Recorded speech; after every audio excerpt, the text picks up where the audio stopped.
Hello, this is my Lab 5 video. This lab focused on magnetic braking with Faraday's law. This presentation will be split into 5 sections: an introduction, a procedure, observations and results, a model, and finally a conclusion. So in this lab, we were asked to experimentally test the principle of magnetic braking. To do this, we measured the time it took for a magnet to travel through a roll of aluminum foil. We also built a computational model to simulate this process. The fundamental physical principles involved were Faraday's law, which states that the EMF is equal to the negative change in flux, Lenz's law, which gives us the direction of the induced current, and Newton's second law to understand the kinematics of the falling magnet, and finally magnetic dipoles and their magnetic fields. The results that we obtained are shown in the table here. Uh, we found that the average time it took for the magnet to fall experimentally was 0.59 seconds, and the time it took the magnet to fall in the model was 1.01 seconds. So next to procedure, I used the Physics Toolbox iOS application to determine the magnet's north pole. I then repeated 5 trials of releasing the magnet from rest at the top of the tube and finding the time it took for the magnet to travel to the bottom of the tube by analyzing the video content and finding the beginning and ending timestamps for the magnet falling. This is shown in the diagram at the bottom of the slide. So now for observations and results. The quantitative observations, specifically about the dimensions and specifications of the tube, are found in the table on the left. And I measure the length of the tube, the width of the foil, the inner radius, the radius of the tube and the foil, the mass of the magnet, and finally the magnetic dipole moment from lab 3. Uh, and then for some qualitative observations, I found that the magnet fell slower through the tube than through open air, and also that the magnet took roughly the same time to fall through the tube when oriented with the north pole downwards as when the south pole was down. And for results, I found that the average time it took for the magnet to fall through the tube over all of the 5 trials was 0.59 seconds.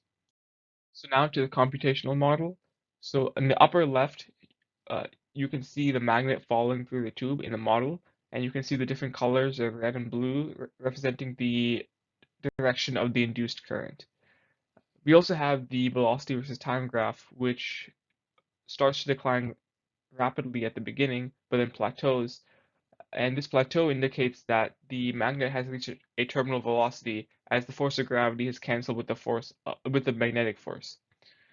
To create this model, I used a dipole B function from lab 3, which calculates the magnetic field due to a dipole.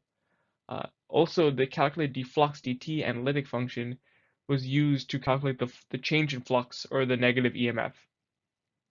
Finally, I was able to calculate the contribution of each ring of the tube to the net magnetic force on the magnet using the code shown here.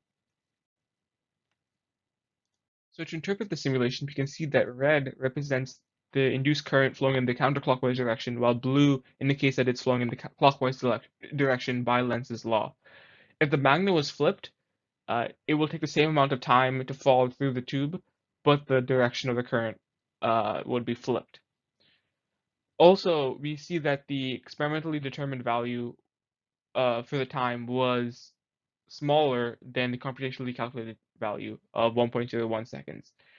Potential errors causing this could be pulling times from the videos or gaps in the aluminum foil, which would decrease the net magnetic force, which would then decrease the time it takes for the magnet to fall through the tube.